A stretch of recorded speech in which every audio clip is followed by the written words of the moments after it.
Hola y gracias por estar con nosotros. Hello, and thank you for joining us on our show, El Mundo, the World, where we'll talk to Dr. Lightman about our interpersonal relationships in light of the virtual connection. Hello, Dr. Lightman. Hello, thank you, Norma. On our previous shows, we talked about how the virtual world creates new conditions for our interpersonal relations.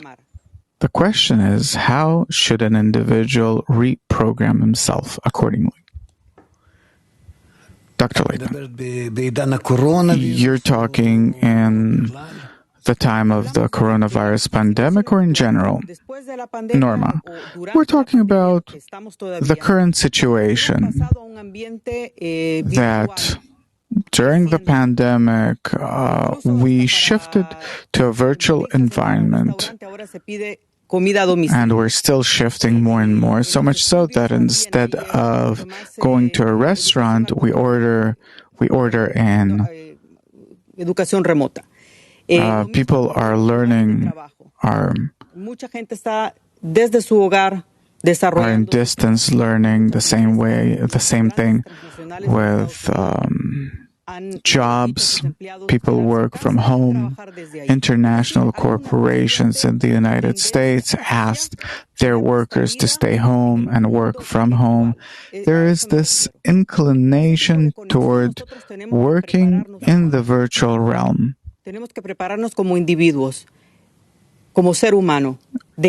How should we prepare ourselves as individuals for this kind of connection? How should we reprogram ourselves in order to be able to suit the new virtual environment? Dr. Lightman, I think that it's happening by itself gradually over time. We will try to be more suited to work, to our new virtual relations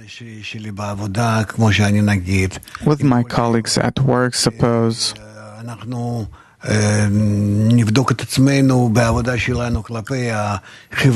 We'll measure ourselves, or we'll see how we do in our relations with different banks, offices, companies that I work with, friends, and then we'll build different circles corresponding, like before we had our social circles.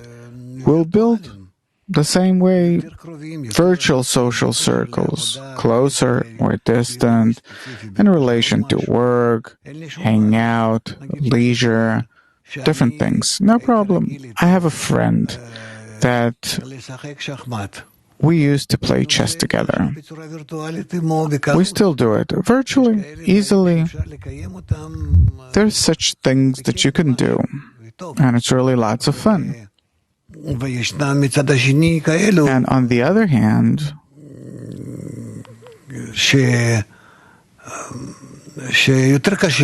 there are such things that are harder to do. But for this, there are new programs, software, machines, and we do it. It's not a problem. I see that we already have such systems where we're as if in a gym together, even though that I do it from home. And a few of my other friends, they all do it from home. But we feel as if we're together, working out together, and so on. Norma, this was exactly my next question.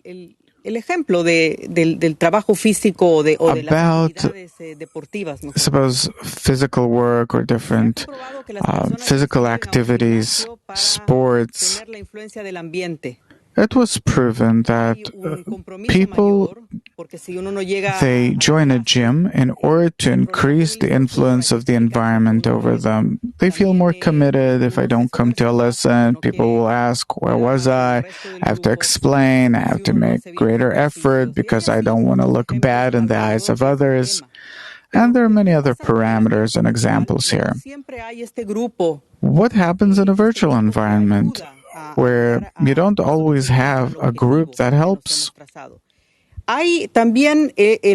us achieve our goals. There's also the aspect of being anonymous. I, with some application or a video, exercise, workout, there's no one next to me. And so I feel less pressure, less committed. If so, are we not coming to something more egoistic, where it's only I with myself, not having to take anyone else into consideration? Dr. Leitman, I think it's good. Then I start understanding how egoistic I was. That in order to connect to the environment, I nonetheless have to rise above myself a bit, to be above my ego. And then I reach a connection and do try to be with them. The fact that I move away from my previous connections, it doesn't mean that I'm becoming more of an egoist, because I'm doing it because the pandemic forces me to. And therefore, I move away, meaning by that, I implement the doctor's orders or of the health ministry or something in order not to pass this virus on, or to catch it from the outside or something. But it doesn't have to do with a good connection, virtual or even physical connection. This is something that we have to learn about separately, that I'm now at home alone. This gives me an opportunity to think, in what way am I going to advance toward others? Is our problem that we're doing here some kind of transgression in thought, meaning, if I'm thinking well about others, to the benefit of others, then there's no problem with the coronavirus. This is what I think, that were we now to go out to different places, with masks, without masks, doesn't matter. Being closer, further away from each other, but mainly that we think about how not to harm others, and we know how to realize this. At what distance, with a mask, without a mask, then possibly, we would never cause harm and pass the virus on to each other, ever. Very simple. Everything follows the thought, the intention. ¿Cómo se puede entonces mantener la intención y también el compromiso? If so, how is it possible to keep the right intention and to commit to a certain group in a virtual environment? Dr. Leitman, no problem. Because in a virtual environment, we're not passing viruses on to each other, but that we're in a virtual connection now, that everyone is at a distance from one another, let's start feeling. To what measure is it allowed for me to come closer to others, not because of the coronavirus, but because of my virus, because of my ego? That I use my ego only to the measure to which I will not harm others. And then, if by coming closer to you, for example, I will not cause you any harm, then I do. If I have certain egoistic thoughts in this regard, then I won't come closer. And this way, it is then possible for us, to start measuring the distance between us. To what measure are we close or really further away from each other? Cerca o lejos, que no tiene nada que ver Norma. con el aspecto físico, sino está hablando de cercanía o lejanía a Distant or otro nivel. close, unrelated to the physical connection, but we're talking about this on some other level. Dr. Laitman, yeah, according to my desire to cause good things to you from heart to heart. Norma, for example, in a group that studies together, suppose you're students. How is it possible to keep this kind of commitment toward one another, to come on time, to participate in whatever they have to? How do you come to that? Dr. Laitman, very good. You're asking like a real instructor. I agree with my friends in the group. We decide on it, that we prepare ourselves for a meeting, for a virtual meeting, to a measure to which each thinks to the benefit of others. And then everyone has to examine themselves. To what measure is it allowed for them to come closer to this kind of meeting? Suppose we decide that we meet someplace physically. Now, I leave home, and I'm going to that place. I'm walking there. And at some point, at a certain point on the way, I start having doubts. Can I come closer or not? Maybe I can't. Maybe I'll cause them harm. Maybe I'll think about myself instead of thinking about them, and so on. Meaning, I start examining the corporeal distance as a spiritual one. And then we, between us, start talking between the friends only at a spiritual distance. How close or far are we from each other? The measure to which we come closer, can embrace each other or not, it's all a matter of spiritual closeness or remoteness. In Hebrew, it's called ruach beruach. Norma. So not even virtually, but it's spiritual. And in this case, the virtual environment is the means for reaching the spiritual interconnection? Dr. Laitman, yeah? If we measure our places this way from heart to heart, then it's already a spiritual distance. Cuando usted habla cuando menciona este ejemplo físico de caminar. When you mention the example of walking in order to come closer and so on, this is what we have to envision about our virtual connection in order to reach this kind of connection. Dr. Laitman, yeah?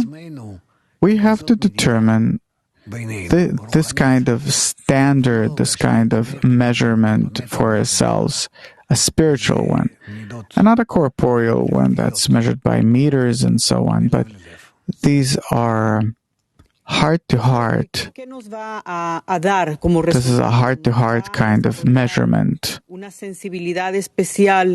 Emotional measurement. Norma, will this develop some kind of special sensitivity? Dr. Laitman, yes, we'll develop a special sensitivity toward each other, and then only to the measure to which I really mean that my intention is to the benefit of the other, I can come closer to the other, and then we will never cause each other harm, and no virus will break out between us. Norma, what practical advice can you give us in order to reach that sense of true, real interconnection? Not something superficial, artificial. What kind of technology do we need here? What's the technique? Dr. Laitman, maybe here we have to arrange some kind of computer program that will teach us. It's like we turn on the computer and it shows us different kinds of exercises like we do in a gym. So the same thing here is some kind of exercise workout program that will explain to me how close or distant am I to or from people, and how can I come closer, or should I keep my distance from them. And it is clear to me that by that I don't determine my corporeal distance or proximity, but only the spiritual one. And that way we will start shifting from the corporeal to the spiritual world. And all of this is measured only according to equivalence of form, according to the proximity of hearts. Norma, can you explain about this application or software? How does it work? How can we acquire or understand it? Dr. Laitman, we need programmers for it. So that will start with simple exercises and move on to more and more advanced exercises so that a person will know about himself. What's his attitude to different actions, to the desires of others, and how can he rise above his own nature in order to be more connected with others, and this way to come closer? Norma. So it's an inner program we're talking about, Dr. Laitman. No, not only an inner program. We have to develop these kinds of computer programs that help a person train. Like in a gym.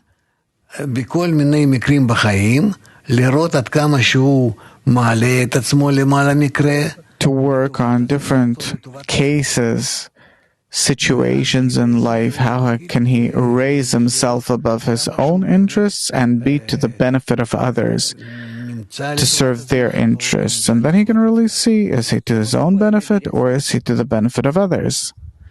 Norma, how can we measure that? Dr. Laitman, no, it's still impossible to measure it. It's according to the circumstances that the computer program presents to a person, and accordingly a person enters different emotional states, and then he sees the measure to which he's ready, willing to rise above his ego to the benefit of others and take them into consideration over his own interests or not. And it's really interesting. It really changes a person. It makes something new out of us. Norma, I don't believe that there is some technological means or some high kind of technology that but it's going to be a real revolution. Dr. Laitman, let's do it together. I'm ready. We only need programmers and a bit imagination. Imagination, yeah. Norma, amazing. Thank you very much, Dr. Laitman.